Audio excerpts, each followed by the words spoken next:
I will not call the president asking him to send troops to Chicago. I've made that clear already. I know this has been an unsettling and difficult 10 days for the people of Chicago and Illinois. I'm going to do my best to share what we know as of today and speak frankly to the people of Illinois. Rumors have been swirling about what the White House has planned, and sifting fact from fiction has been increasingly difficult because Donald Trump's administration is not working in coordination with the city of Chicago, Cook County, or the state of Illinois.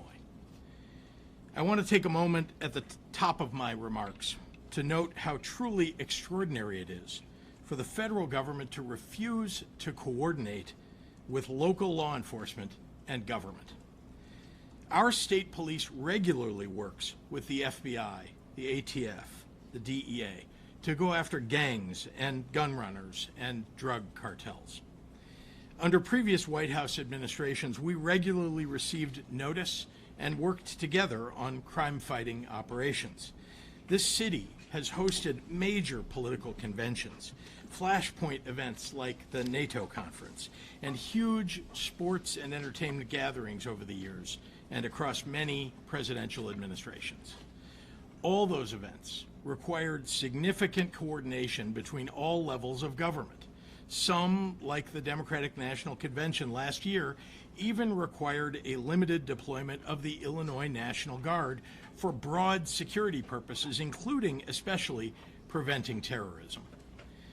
For that four-day event, there were conversations and meetings that began 1 year before the convention between my office, the mayor's office, the county board president's office, CPD, state police, the FBI, the Secret Service, and the Department of Homeland Security.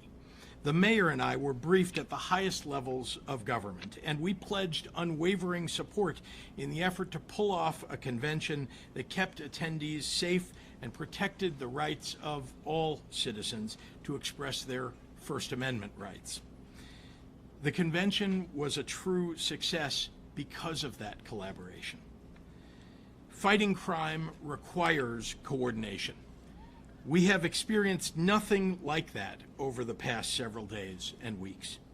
On Saturday, the head of the Illinois State Police received a phone call from CBP's Chief Patrol Agent, Gregory Bovino, indicating that ICE would be deploying to Chicago. It's the first outreach we have received from the Trump administration on this topic. Bovino was short on details and long on rhetoric.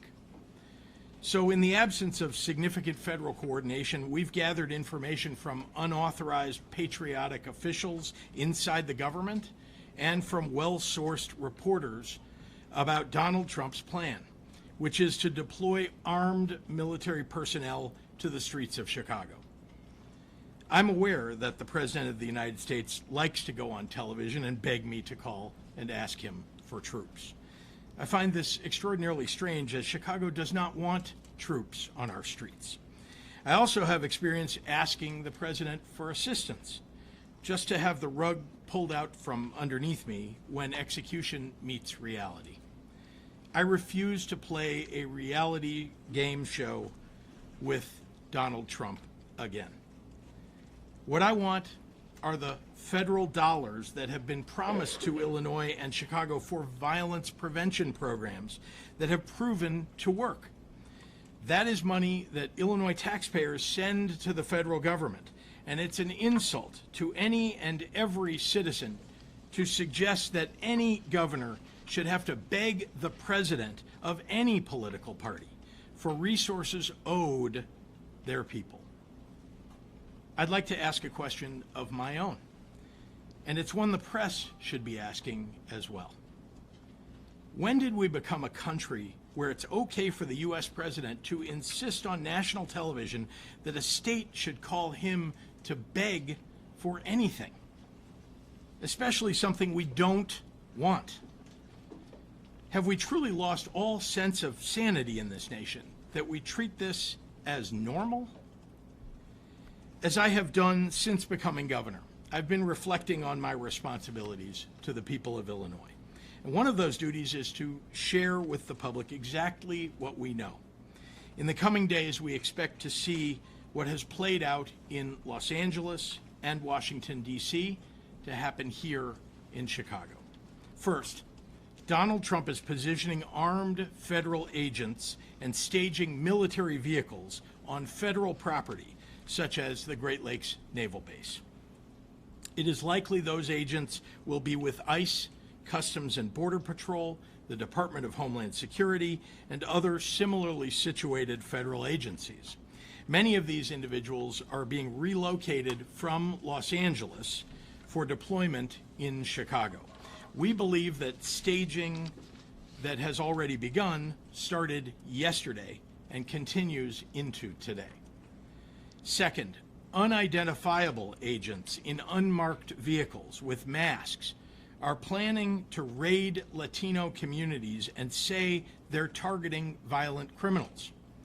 As we saw in Los Angeles, a very, very small percentage of the individuals they will target will be violent criminals. Instead, you are likely to see videos of them hauling away mothers and fathers, traveling to work or picking up their kids from school. Sometimes they will detain, handcuff, and haul away children. They are law-abiding individuals who pay taxes and contribute to the communities who feel safe going to work and attending mandatory immigration check-ins. In other words, they're following the law. We have reason to believe that Stephen Miller chose the month of September to come to Chicago because of celebrations around Mexican Independence Day that happen here every year. It breaks my heart to report that we have been told ICE will try and disrupt community picnics and peaceful parades. Let's be clear, the terror and cruelty is the point, not the safety of anyone living here. Third, as lawful citizens exercise their First Amendment rights, Trump and his team will be looking for any excuse to put active duty military on our streets, supposedly to protect ICE. We have reason to believe that the Trump administration has already begun staging the Texas National Guard for deployment in Illinois.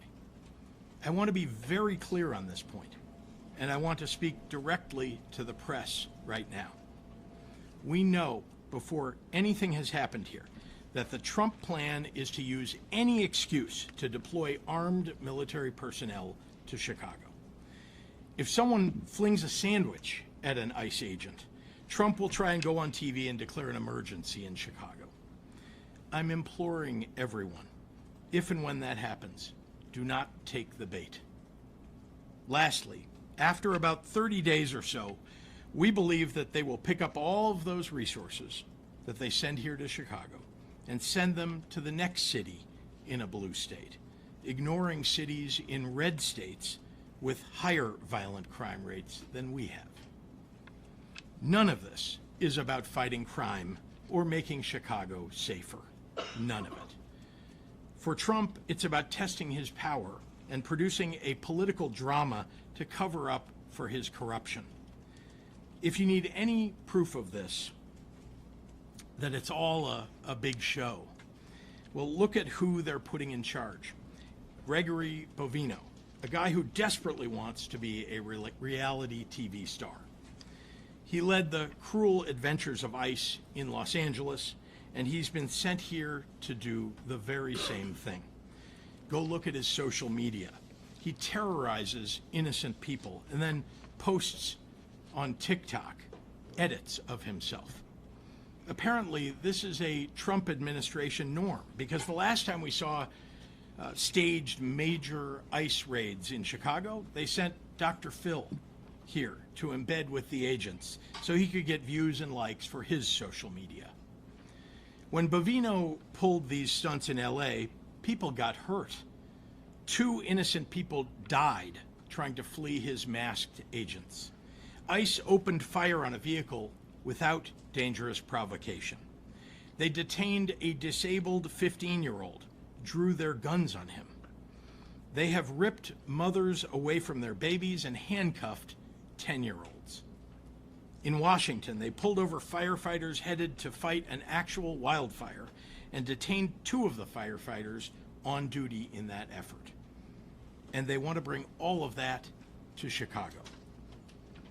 During one of Bovino's raids, U.S. Customs and Border Patrol's own data indicated that their officers had no prior knowledge of criminal or immigration history for 77 of the 78 people arrested. Again, this is not about crime. More and more reports around these raids include people who were stopped or detained because of how they look, and not because of any threat to the public. If any of this was about dealing with the complexities of a broken immigration system, then Trump would have had the Congress Trump Republicans control write and pass a comprehensive immigration bill.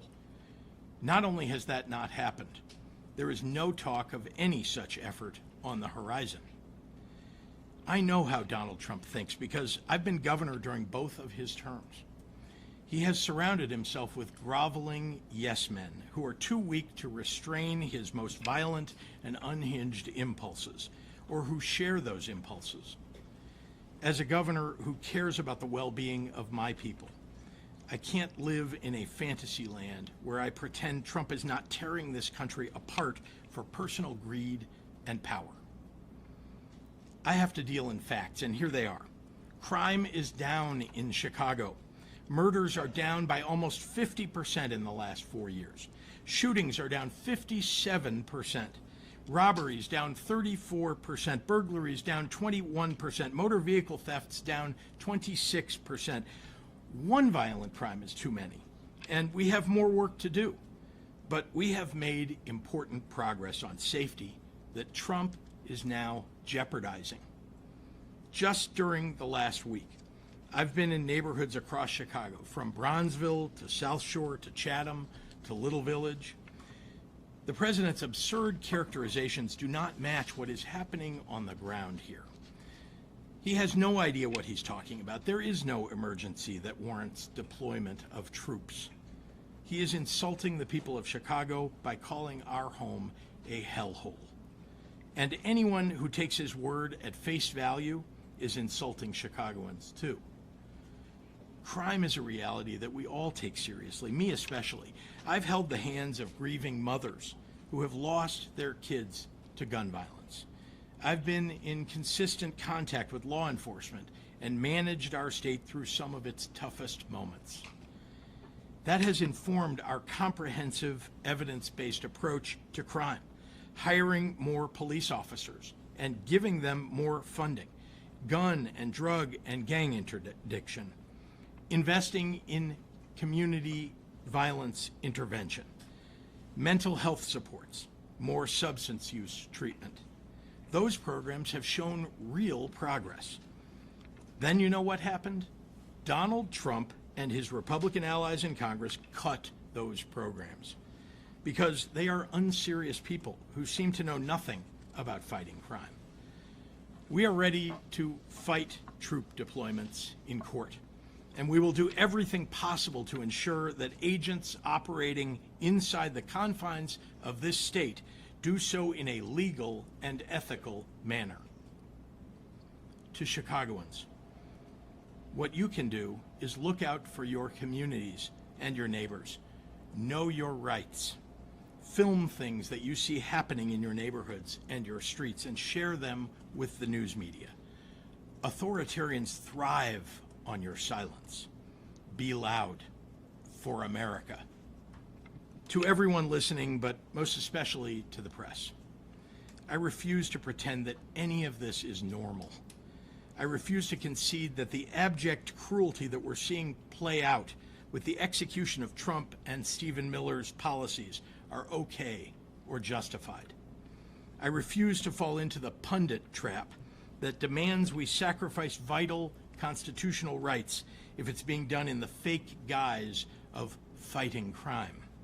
Because, as I said 6 months ago in my State of the State address, any rational person who has spent even the most minimal amount of time studying human history has to ask themselves on one important question.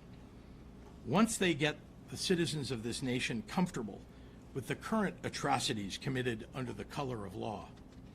What comes next? Now I'd like to turn the podium over to the mayor of the city of Chicago, Brandon Johnson. Thank you, Governor. Good afternoon, everyone. Good afternoon. Thank you, President Preckwinkle, Lieutenant Governor Stratton, for being here, and our Attorney General Raul, and to the members of the press. Today we stand here united as the state of Illinois, Cook County, and the city of Chicago to send a very clear message. We do not want or need military occupation in our city. We do not want or need militarized immigration enforcement in our city. We have been clear on that, and we will continue to take every single measure that we can to protect our people from these threats. However, I also want to be clear about this. There are measures that the federal government can take right now to help continue to drive down violence and crime in our city. We need the federal government to stop the endless flow of guns into our state and into our city. Chicago police officers have taken more than 24,000 guns, illegal guns, off the streets of Chicago since I've taken office. Over 24,000 illegal guns taken off the streets of Chicago since I've been in office. They have worked hard every single day to make our city safer, and they've made historic progress. However, we will never be able to end gun violence in Chicago as long as the president continues to allow tens of thousands of guns to be trafficked into our state and our city. The vast majority of guns do not come from Chicago. They are not made in Cook County. They are not bought in the state of Illinois. These guns come from red states. They are coming from Indiana. They are coming from Mississippi. They are coming from Louisiana. And that is the harsh reality, whether Republicans like it or not. Occupying our city will do nothing to solve this problem. No matter how much work we do or how hard we work, whether it's expanding our Detectives Bureau, investing in community violence intervention, and addressing the root causes of crime, none of it will ever be enough until the president decides to end the mass trafficking of guns in our city. For every gun that the Chicago Police Department fights to get off the streets, 2 or 3 more new guns come into our city. Chicago will continue to have a violence problem as long as red states continue to have a gun problem. Shootings will continue as long as this presidential administration continues to put politics over people. We have sued Glock over their semi-automatic guns that are easily converted into automatic weapons with switches. We have taken down gun stores in Indiana that illegally sell thousands of guns to traffickers who move them into Chicago. But whatever we shut down, and whenever we do this, another one pops up. The governor has worked extremely hard to strengthen our gun control laws across our state. And as much as we would like to, we cannot send officers across state lines to stop this problem at the source. We only have jurisdiction over our own city. The governor only has jurisdiction over our state lines. It is the role, more importantly, the responsibility of the federal government and the president to stop the trafficking of weapons across state lines. For every shooting in Chicago, there is a gun trafficker in Mississippi making money. There is a gun trafficker in Louisiana profiting off of our pain. And this is a serious problem that has gone on for far too long, and it requires serious solutions. We wrote a letter to President Biden after a mass shooting in Chicago 2 years ago, asking for more resources to stop gun violence in our city by deploying federal agents to hold these gun traffickers accountable. President Biden responded with more resources and stronger enforcement. and that alone had a significant impact on gun violence in our city. We need President Trump to do the same. Instead of using militarized ICE agents to terrify our communities here in Chicago, instead of sending in Border Patrol to our city to detain mothers and fathers who have called Chicago their home for decades, working class people who pay their taxes and make our communities stronger, they should direct those resources to taking down gun traffickers so that we can finally put a stop to the violence. If the Chicago Police Department had a fighting chance, we could end gun violence in Chicago. But as long as this president allows hundreds of thousands of guns to come into our city, we will always be fighting an uphill battle. And so our call to the president and to his fellow Republicans who want to weaponize the tragedy of gun violence, the Republicans who want to use the pain of families who have lost loved ones to shootings, and who want to use our city as a punching bag. Our response is that they should get their own house in order before they say anything about the city of Chicago. We have done tremendous work with the Bureau of Alcohol, Tobacco, Firearms, and Explosives, ATF in Chicago. On August 4th, ATF worked with the Chicago Police Department to take 171 guns off the streets in just one action. They took 64 machine gun switches. These are devices that turn guns into automatic weapons, and they are almost always found on the scene of mass shootings in our city. These guns are linked to shootings and homicides in Chicago going all the way back to 2017, including the killing of a 14-year-old boy. So my question is, why did Trump cut $468 million from ATF's budget in his nasty signature bill? Why did he cut funding for the agency responsible for getting guns off our streets by almost 30%? Why did he cut 1,465 positions from an agency that is so critical to reducing gun violence? They cut funding from the agency that is actually stopping gun traffickers so they could increase funding for ICE and Border Patrol. I'm going to repeat that again so that it sinks in. Trump gutted the agency that actually catches gun traffickers just so that he could hand money to ICE and Border Patrol. This president doesn't care about gun violence. He just wants his own secret police force that will do publicity stunts whenever his poll numbers are sinking, whenever his jobs report shows a stagnating economy, whenever he needs another distraction from his failures. That's what this is about. The Trump administration continues to try to use the real pain and loss of gun violence victims as a pretext for expanding his own power. Unfortunately, even some elected officials in our city and state have parroted these lies. But here's the truth.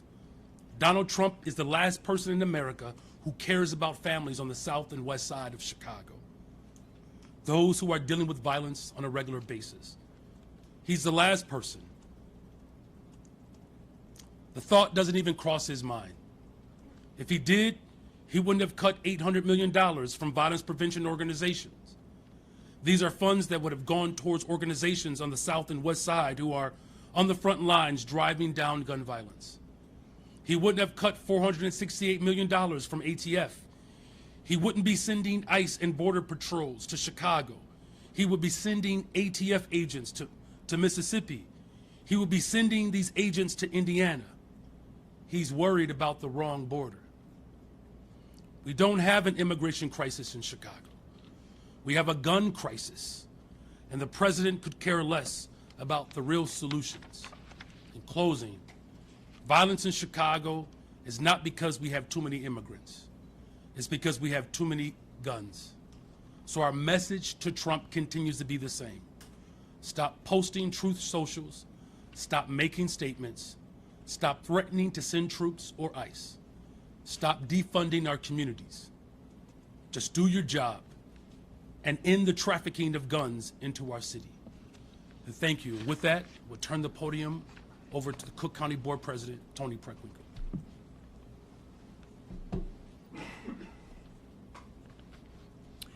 Good afternoon. Good afternoon. I want to thank all of you for being here today. Thank you, Governor Pritzker, Lieutenant Governor Stratton, Mayor Johnson, Attorney General Raoul, for standing in solidarity with the people of Illinois, Cook County, and Chicago. 4 years ago, leaders from the county, the state, and the city formed the Government Alliance for Safe Communities to collaboratively confront the gun violence crisis. This alliance works to maximize the impact of public funding, build cross-sector partnerships, and support organizations working on the ground to reduce violence. Together, we've made historic investments in community safety. Over the last 3 years, Cook County alone has invested over $100 million in community violence intervention and other evidence-backed violence prevention strategies. We will soon launch a new capacity-building network to provide training and technical assistance to strengthen organizations and maximize their impact in communities. Our government partners at the state and city level have also invested at unprecedented levels. Why do I bring this up? Because it's working. In Cook County, we've seen a 35% drop in gun homicides from this time last year and a 45% drop in gun homicides from 2021. I'm going to say that again. In Cook County, we've seen a 35% drop in gun homicides from this time last year and a 45% drop in gun homicides from 2021. Our investments are working. Meanwhile, President Trump is freezing $158 million in funding for violence prevention programs in cities like Chicago. He's dismantling the Office of Gun Violence Prevention and terminating more than $800 million in anti-violence grants nationwide. Needless to say, crime prevention is not his true agenda. The President is reducing resources that are working while undercutting local efforts. He is deploying active-duty military personnel within our own borders. This is our America today. I say all this as we gather at a critical moment in our nation's history. For generations, our parents and grandparents believed that democracy was not simply an idea. It was a promise that people, not soldiers, should decide the future of our communities. That promise is now being tested. Threats from the federal administration to send ground troops to Chicago will test us. Let me be clear. There is no emergency in Chicago that warrants federalizing the National Guard, deploying the National Guard from other states, or sending active-duty military personnel within our own borders. Their presence has not been requested by local leaders. The streets of Chicago belong to the residents of Chicago. They do not belong to federal troops. They do not belong to those who would use intimidation and violence as tools of political oppression. As the president of Cook County Board, I've spent my career working to make our institutions more fair, just, and accountable. Democracy is strongest when our people feel empowered, not threatened. If our residents see soldiers in combat gear patrolling their neighborhoods, they won't feel safer, they'll feel intimidated. Rather than troops, here's what's needed. We need the Trump administration to pass bipartisan, comprehensive immigration reform. Restore community violence intervention grants. Lower the costs of goods impacted by tariffs. And restore cuts to Medicaid and SNAP that take away health care coverage and food from the table. History teaches us that democracy is not self-sustaining. It requires constant vigilance. It requires courage. And most importantly, it requires people willing to stand up and say, no, you will not trample our rights. To the people of Cook County, I say this: do not be intimidated. Do not be silenced.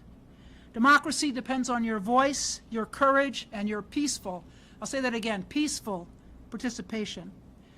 Stand tall, speak up, and remember that no troops, no weapons, no show of force is stronger than united communities that refuse to yield our rights. Chicago will not succumb to threats, and Cook County will not be silenced. I'd like to welcome to the podium the Attorney General of the state of Illinois, Kwame Raoul. Thank you, Madam President, Governor, Mr. Mayor, and Lieutenant Governor. I'd like to repeat something the Governor said. We cannot, and not anybody in this room can be dumbed down to believing that any of this is normal. President Trump has been utilizing the notion that he and he alone can deal with crime in American cities, and his preferred tool in doing so is the American military. The problem with this approach is that it's both bad strategy and illegal. I won't deny any day that we do have a serious crime problem in Chicago, as do American cities throughout the nation, in red states and in blue states. Recent mass shootings and reports of other crime are horrific. While Chicago's crime problem is serious, it is far from the worst in the country. President Trump's approach of using the military is bad strategy because the National Guard is not trained to do local crime fighting. Furthermore, the use of the National Guard as a crime-fighting force is simply not sustainable. It is further bad strategy because there has been no effort by the President to collaborate with local leaders or local law enforcement. Collaboration and a comprehensive approach is critical to successful crime fighting. Since the outset of my tenure as Attorney General, I and other local law enforcement partners have worked closely with federal law enforcement partners, including the FBI, DEA, ATF, Secret Service, and others, to investigate and prosecute criminal activity in Illinois.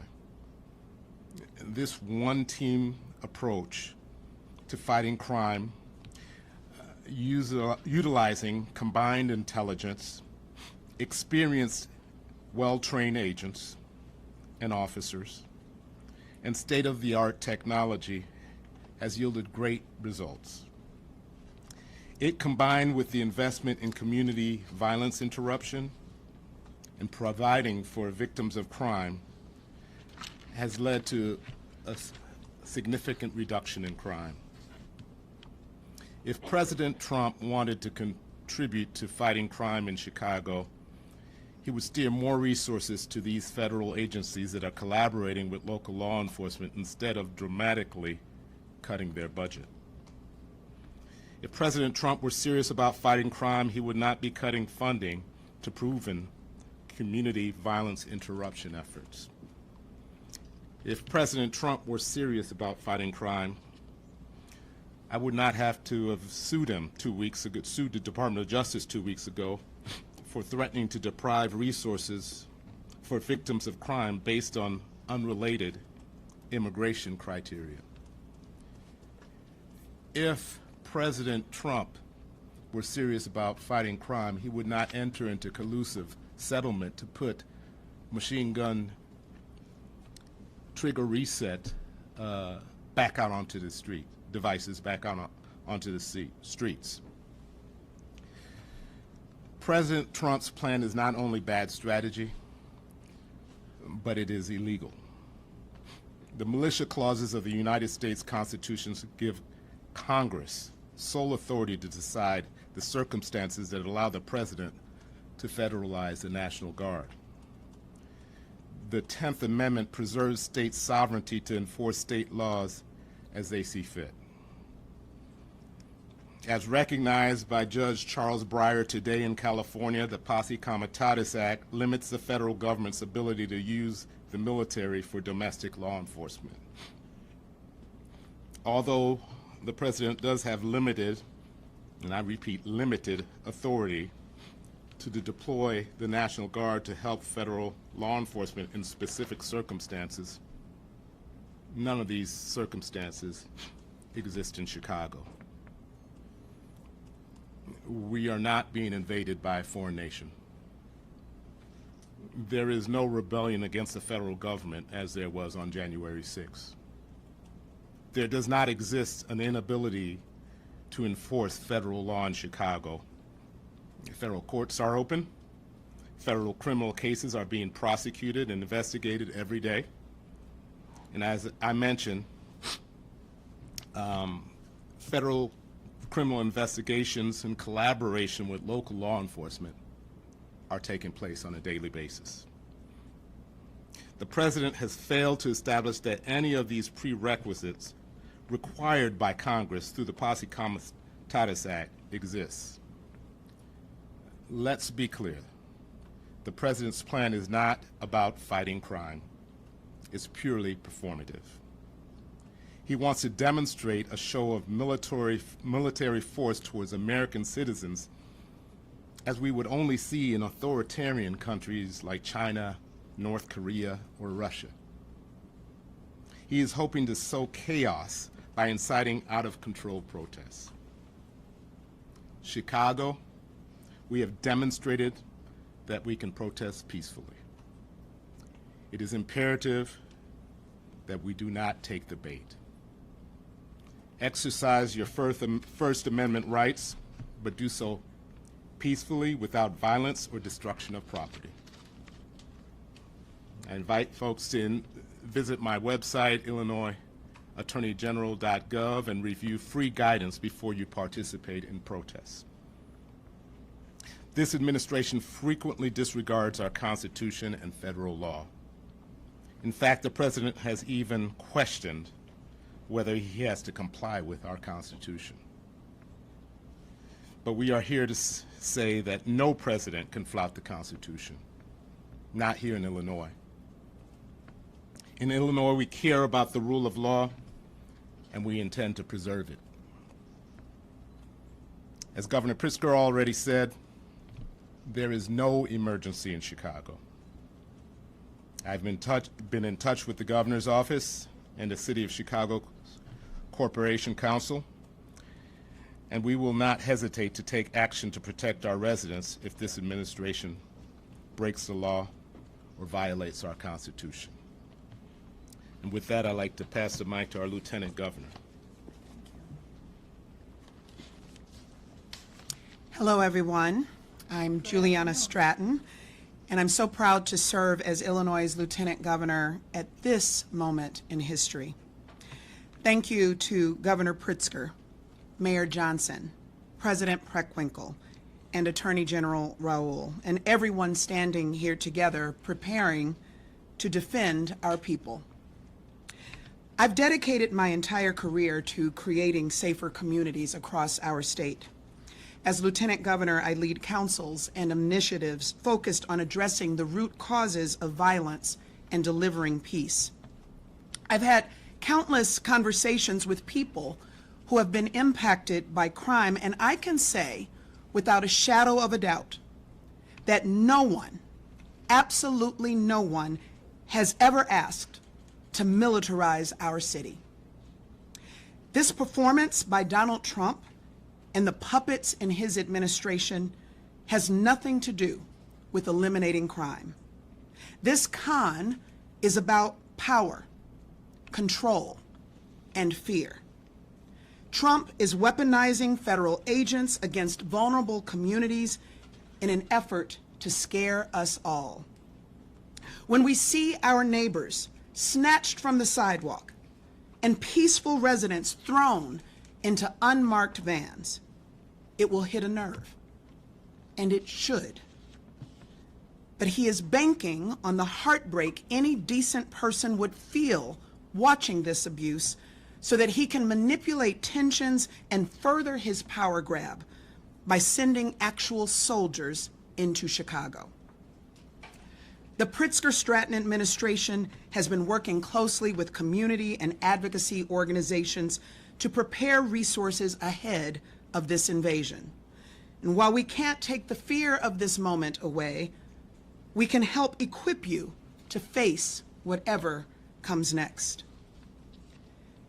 If you or someone you love aren't sure what resources exist for immigrants in our state, I want you to go to IllinoisImmigrationInfo.org.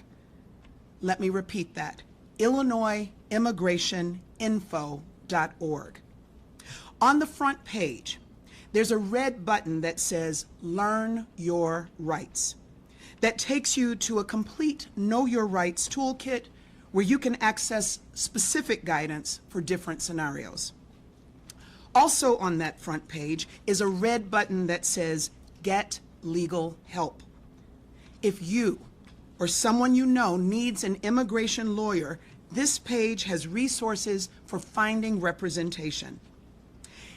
IllinoisImmigrationInfo.org also offers a family emergency plan template so you and your family can make a plan together before anything happens. And if you do end up facing an immigration emergency, call the Family Support Network hotline at 1-855-435-7693. There are translation services available and people ready to help.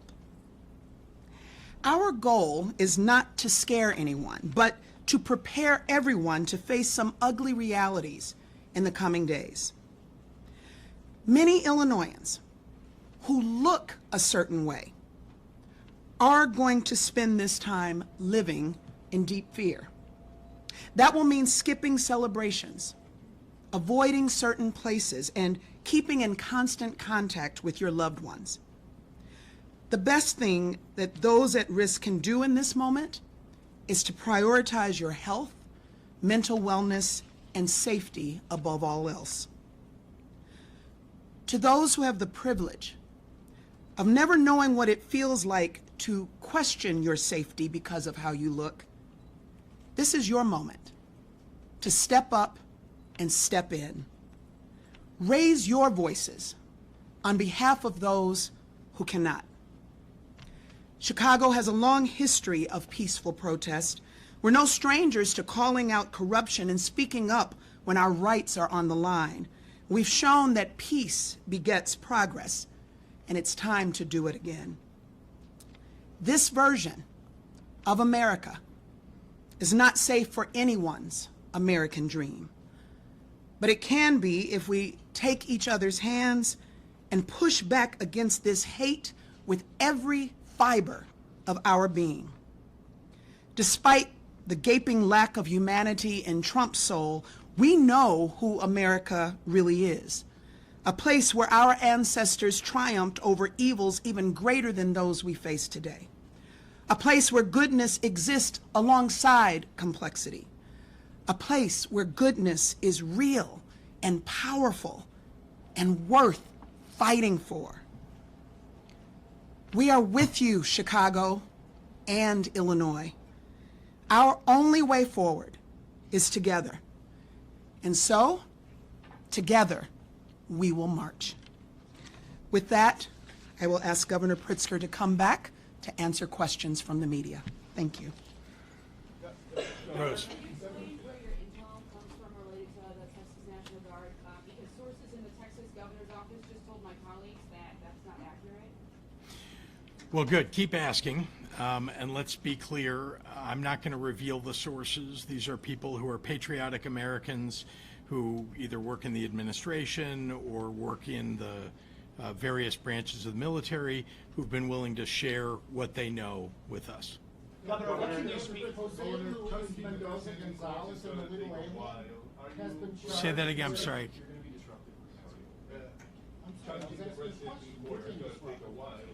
Are you projecting any type of fiscal intervention in case there are raids in Latino communities?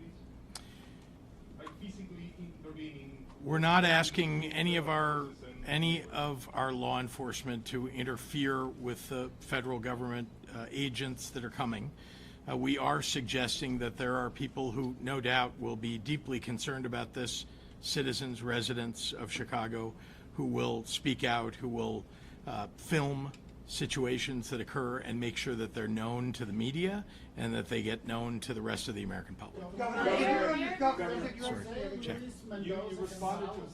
You responded to one part of what the president said in the Oval Office, but he also said, when asked about the National Guard in Chicago, said, quote, "We're going in."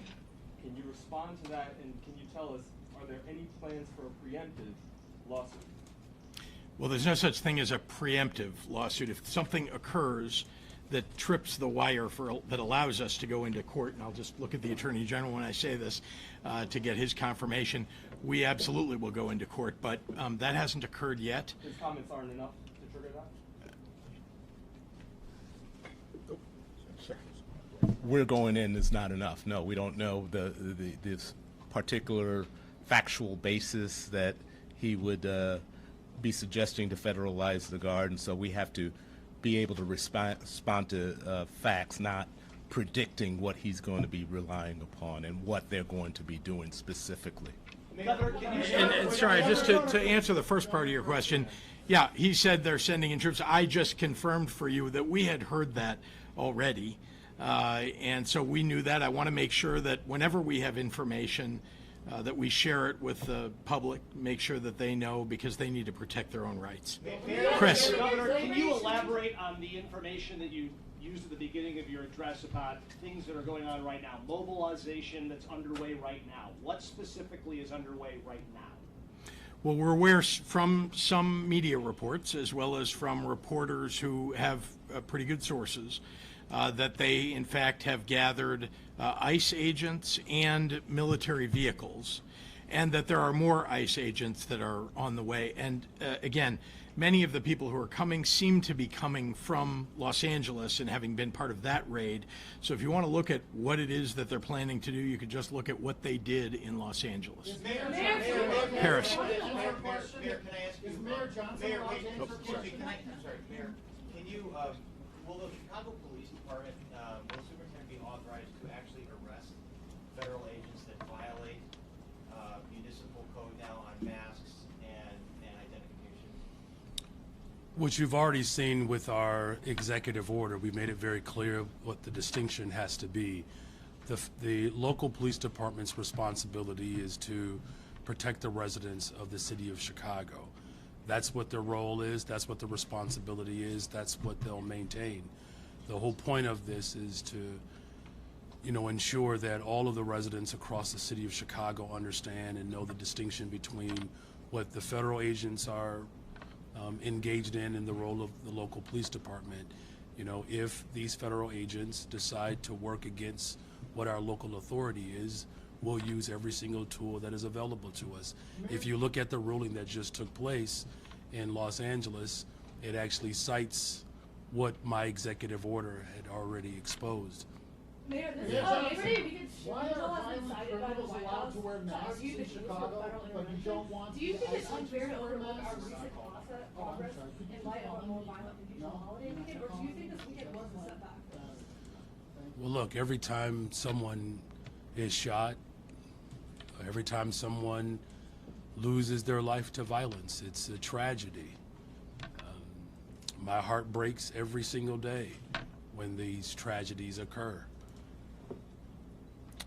But as far as the work that we are doing to drive violence down in the city of Chicago, it's why I'm even more committed after a weekend like the one we just experienced.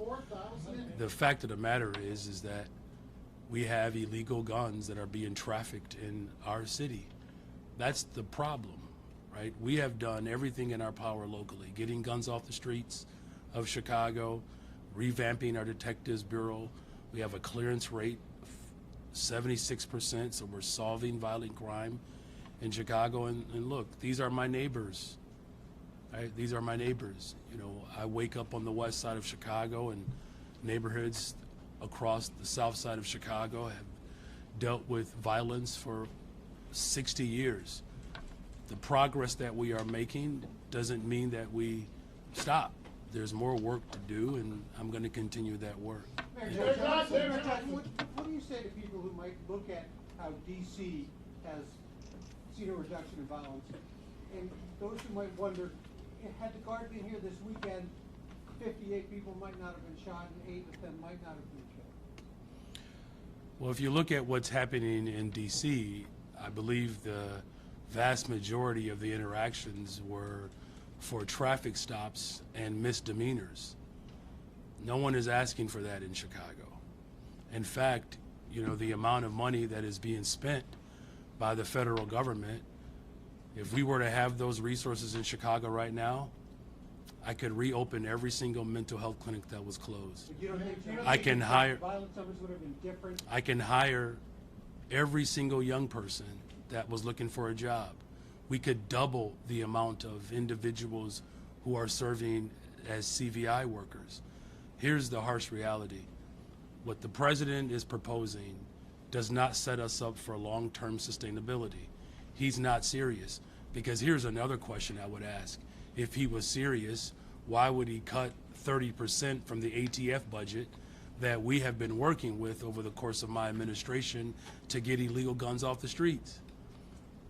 Yeah. Mayor Johnson, over 4,000 people have been shot. Yes, since you yes, ma'am. become mayor. Hi, so. Is this for the governor? Yes. Okay. All right. Sorry, you mentioned, that, you have been, concerned that this was, the Chicago was targeted using Mexican, Mexican Day festivities. Can you speak to any precautions that you're advising for those organizations that are planning those events, or any kind of conversation that you're having about those? We're learning more about it. It's been mentioned as some of the aim of Stephen Miller.